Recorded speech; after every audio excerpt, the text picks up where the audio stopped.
Africa's problems in the energy transition agenda is the fact that the elephant in the room is that we don't even have basic energy access, much less to transition.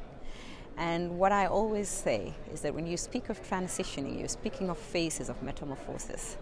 And if you look at a worm transitioning into a butterfly, it must change into a pupa, a larvae, and then move on to a butterfly. Now, Africa, we have not had access. We have not had progression. So to transition at this stage would be a bit immature for us.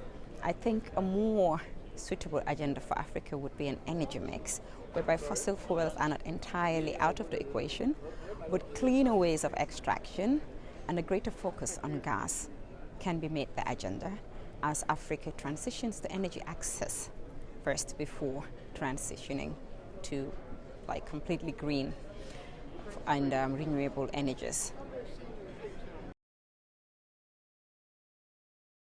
The role of digitization and technology in Africa's upstream future mix. In general, oil and gas is seen as the dinosaur industry. Almost all other industries, Silicon Valley, the IT industries, the medical industries, have embraced digitalization much better than the oil and gas world. However, what we have seen is that in the post-COVID environment, and particularly during COVID, the world has moved closer together digitally and has embraced better digital ways of communication.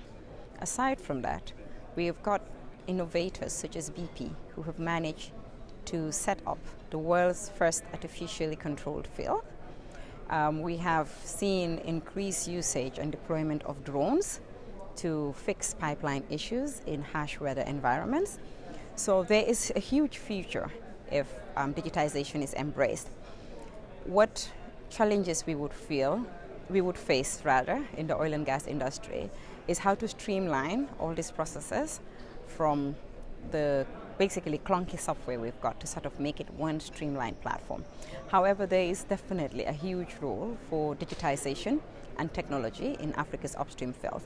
If you look at the fact that Africa in itself has massively underdeveloped infrastructure, especially roads, you see that we have to leapfrog the digital transformation.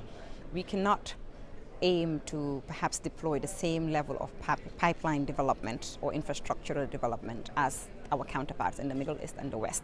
So therefore, the usage, the utilization of drone technologies, the utilization of submersibles are all going to really help us leapfrog this transition.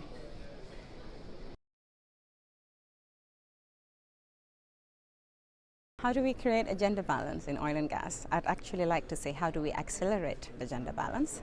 Clearly, the oil and gas industry is lagging behind all industries in the world when it comes to representation of women.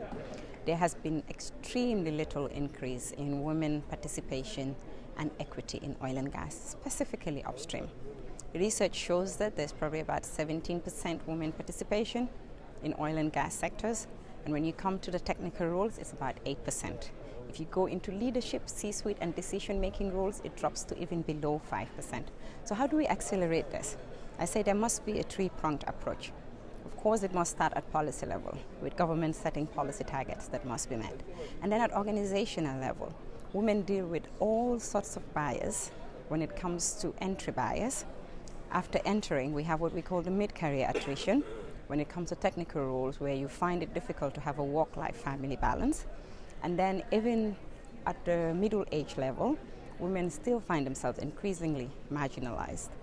So we have the governmental approach, which is the policy level approach, the policy setting approach, and then institutions can do more to encourage women, to discourage stereotyping, to discourage unconscious bias. This is very important because some form of biases, especially when it comes to technical roles, are very unconscious. If you go to offshore rigs, most of the time you will not even find facilities that are separate for women.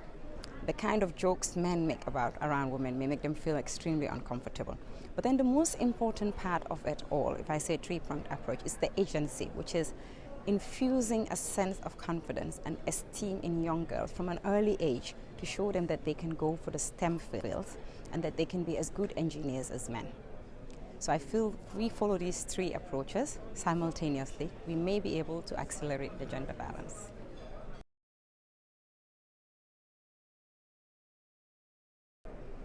All right, so Gambia is part of the prolific MSGBC basin, which is the Mauritania, Senegal, Guinea-Bissau, Guinea-Conakry, and the Gambian basin. And we call it the fields that keep on giving. Exploration has been ongoing since the 60s. We have only drilled about 4 wells since then. However, we lie adjacent to the world-class discoveries of SNE and Fan 1, and we're very confident that there is a working petroleum system that is massively de-risked. Currently, as I am talking to you, there is a well that is planned to be spotted in about 4 days' time by Petronas and FAR joint venture, and we are very optimistic and hopeful about the results. Positive results for Gambia would mean positive results for the MSGBC. In a world of energy transition where we are seeing less exploration, any good news would be good news for the oil and gas industry as a whole.